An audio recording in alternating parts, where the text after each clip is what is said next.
Hello everyone, good evening. সবাই কেমন আছেন? আশা করছি সবাই ভালো আছেন, সুস্থ আছেন। আজকে আরও একটা নতুন আর ফ্রেশ ভিডিও নিয়ে চলে এসেছি আপনাদের জন্য। তো ফ্রেন্ডস, সকালে যেগুলো কাজ থাকে ওইগুলো আমি সেরে নিয়েছি। তারপর আমি বিকাল থেকে আমার ভিডিওটা স্টার্ট করলাম। তো সকালে যে খাওয়া দাওয়া রুটিন অনুযায়ী যেটাই আমার কাজ ছিল ওইটা আমি সেরে নিয়েছি। যে যার ডিউটি মতো বেরিয়ে গেছেন। এখন ঘরে কেউই নেই, তো আমি ভাবলাম একা বসে কী করব, ঘরের যেগুলো কাজ আছে মানে টুকিটাকি ওইগুলা সারলে মনটাও ভালো থাকবে আর আমার ঘরটাও পরিষ্কার থাকবে। তার জন্য আমি আমার ঘরের কাজে লেগে গেলাম, কারণ একা আমার সময়টা কাটে না, যার জন্য আমি ওইগুলো টুকিটাকি কাজ নিয়েই থাকি বেশিরভাগটা সময়। কারণ বিকালবেলায় যদি আমি কারো ঘরে যাই তাহলে অন্য ধরনের কথা শুনতে হবে, তার থেকে ভালো নিজের ঘরে থেকে নিজের ঘরগুলা পরিষ্কার রাখা। আর আমাদের মেয়েদের তো ঘরগুলা পরিষ্কার রাখতে ভালোই লাগে। আশা করি আপনাদেরও আমার মতোই ভালো লাগবে। তো সবার প্রথম আমি ফ্রিজটা খুলে নিয়েছি, তারপর ফ্রিজে যেগুলো জিনিস ছিল ওইগুলো বের করে নিয়েছি। তারপর আমি ফ্রিজটা ভালোভাবে ধুয়ে মুছে পরিষ্কার করে নিয়েছি। এই জায়গায় কেমন হয়েছে বলবেন ফ্রিজটা। আর এই ফ্রিজটা অনেক পুরনো, প্রায় 10 বছর হবে আমাদের ফ্রিজের। অনেকটা মানে অনেক আগের মডেল দেখেই আপনারা বুঝতে পারছেন যে ফ্রিজটা যে পুরনো আছে। তো যাই হোক, আমার যেগুলো র্যাক ছিল ওইগুলো বের করে নিয়ে সবটা মেজে পরিষ্কার করে নিয়ে চলে এসেছি। মানে অনেকটা আগে করে রেখেছিলাম, একসঙ্গে তো আর দেখানো যাচ্ছে না, যার জন্য ক্লিপসটা আমি কেটে কেটে দেখাচ্ছি আপনাদেরকে। অনেকটা টাইম লেগেছে, তো আপনারা দেখেই বুঝতে পারবেন। আর ওই যে আমি ফ্রিজের ভিতরে রাখছি লেবু, তো ফ্রিজের মধ্যে লেবু রাখলে অনেকটা ভালো হয়। মানে ফ্রিজের মধ্যে লেবু রাখতেই হয়, রাখলে ভালো। ফ্রিজে বাজে গন্ধ যেগুলো হয় এইগুলা হয় না, বাজে সেন্ট হয় না, যার জন্য ফ্রিজে লেবু রাখাটা অনেকটাই ভালো। তো ফ্রেন্ডস, আপনারাও চেষ্টা করবেন, আপনারাও রাখবেন ফ্রিজের মধ্যে লেবু। এইভাবে লেবুটা রাখা অনেকটাই ভালো।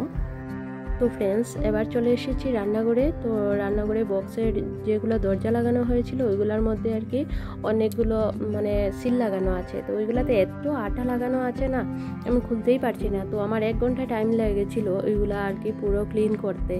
তো আমি 1 ঘন্টা টাইম লাগিয়ে এগুলো ক্লিন করে রেখেছি। তারপর আর কি রাত্রিবেলা তো আমার বর আর আমার বরের আর কি এক বন্ধু মিলে আমাকে একটি বক্স লাগিয়ে দিচ্ছে। ওটাতে এত প্রবলেম হচ্ছিল, তো যাই হোক ওনারা লাগিয়ে দিয়েছেন, পরে আমি দেখাবো অন্য একটা ভিডিওতে।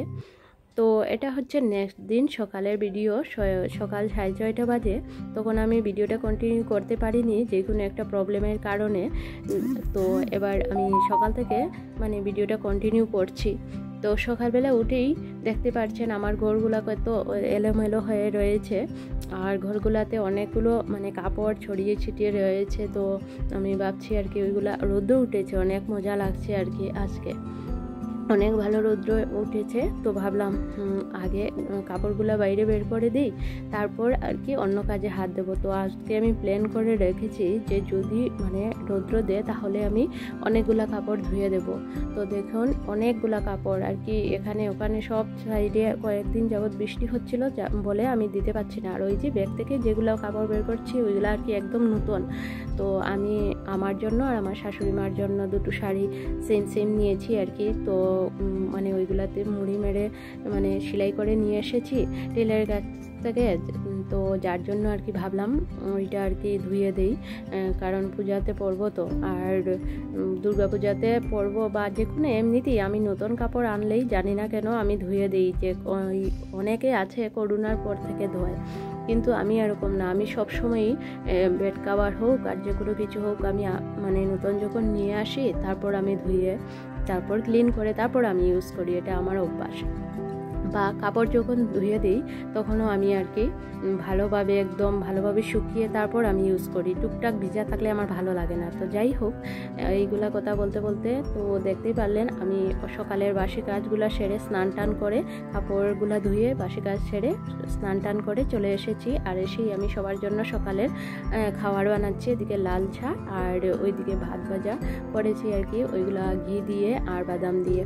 তারপর সবাইকে খাবার দিয়ে তারপর আর কি চলে এসেছিলাম। আমার রুমটা একদম গুছিয়ে নিয়েছি আর কি। তো এটা আর আমি ভিডিও করিনি, কারণ আমার কাজের ভিডিওতে সবারই প্রবলেম হয়, তো যার জন্য ভাবি একটু কমই কাজ মানে শেয়ার করব আপনাদের সাথে। তো এবার দেখে নিন আমার মানে রুমটা কিভাবে গুছিয়ে রাখছি আর কি। তো এইভাবে গুছাতে হলে তো অনেকটা টাইমেরও প্রয়োজন, বা কাজ করতে হবে না। যদি কাজ করি না তাহলে তো আর গুছানো হবে না। তো ওইগুলা শেয়ার করি বলে অনেকেরই খারাপ লাগে, তো আমার কিছু করার নেই। আর আমার ভিডিওতে তো এত ভিউ আসছে না যে অনেক লোকে দেখছে আর আমাকে একদম ভাবাই দিচ্ছে, এরকম কিছু নয়। তো সব মেয়ে লোকেরাই মানে ঘরের কাজ করে, এটা নয় যারা ভিডিও করে না তারাও তো কাজ করে, এটা নয় যে যারা করে না তারা কাজ করে না। আর আমরা যারা করি ভিডিও বা চ্যানেল খুলেছি ওনারাই কাজ করি আর বাকিরা করে না। হ্যাঁ, এক এক ধরনের মানে এক একজনের এক এক ধরনের কাজের মানে স্টাইলটা থাকে আর কি। তো আমি যেভাবে করি ওইগুলো আমি আপনাদের সাথে শেয়ার করছি। তো ফ্রেন্ডস, এবার চলে এসেছি রান্নাঘরে। তো আজকে ভাবছি রান্নাঘরটা একটু ডিপ ক্লিন করব। তো মাঝে মধ্যেই করা হয় টুকিটাকি, মানে যেগুলা যেরকম তেলের বোতল হাতে নিলেই যখন থেকে হাতের মধ্যে তেল লাগছে বা চিপাহাট লাগছে তখন আর কি আমি বোতলটা মেজে রাখি, এইভাবেই করি। কিন্তু আজকে ভাবছি আর কি একটু ভালোভাবে ক্লিন করব। আর সামনে দুর্গাপূজাও আসছে, তো এই মানে দুর্গাপূজার জন্য যে ক্লিন করছি এরকম কোনো কথা নয়, সেটা আমি মাঝে মধ্যেই ঘরগুলো একদম ডিপ ক্লিন করি। তো আমি ভিডিও একটু কমই করি, কারণ সব সময় ভিডিও করা হয়ে ওঠে না। আর বললাম না, ভিডিও করাতে আমার একটু প্রবলেমও হয়, যার জন্য আমি সব সময় ভিডিও করিও না।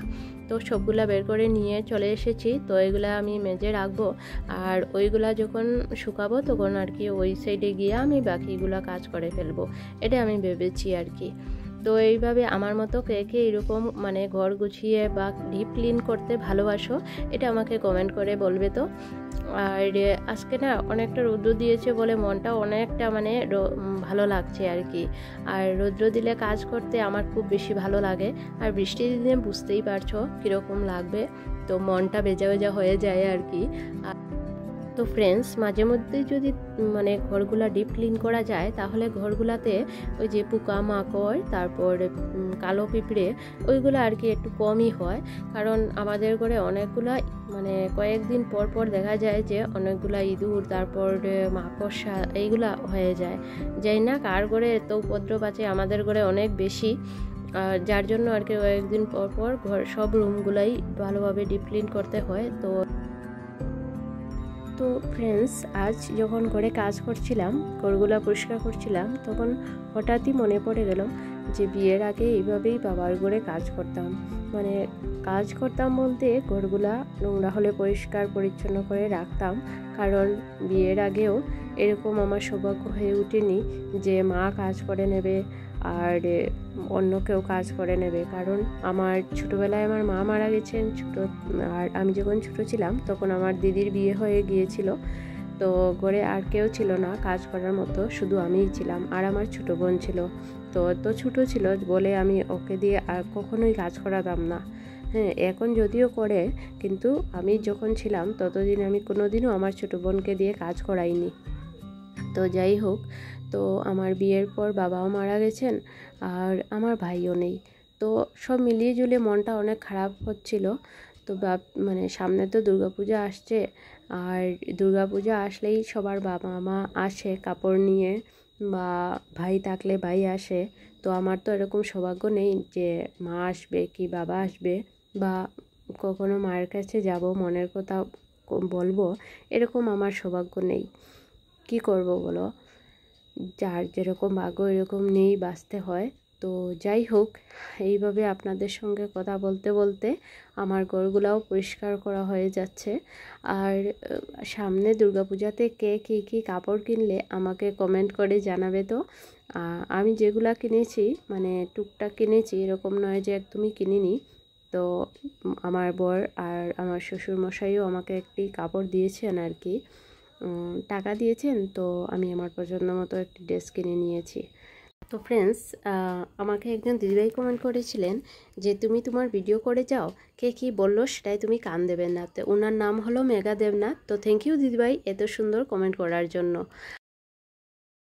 তো ফ্রেন্ডস, আজকের জন্য আমার ভিডিওটা এখানেই শেষ করলাম। ভিডিওটা ভালো লাগলে লাইক কমেন্ট শেয়ার করবেন, আর কমেন্টের মাধ্যমে জানাবেন আজকের ভিডিওটা আমার কেমন হলো। আপনাদের একটা কমেন্ট আমার জন্য অনেক উপকারিতা হতে পারে। তো থ্যাংক ইউ।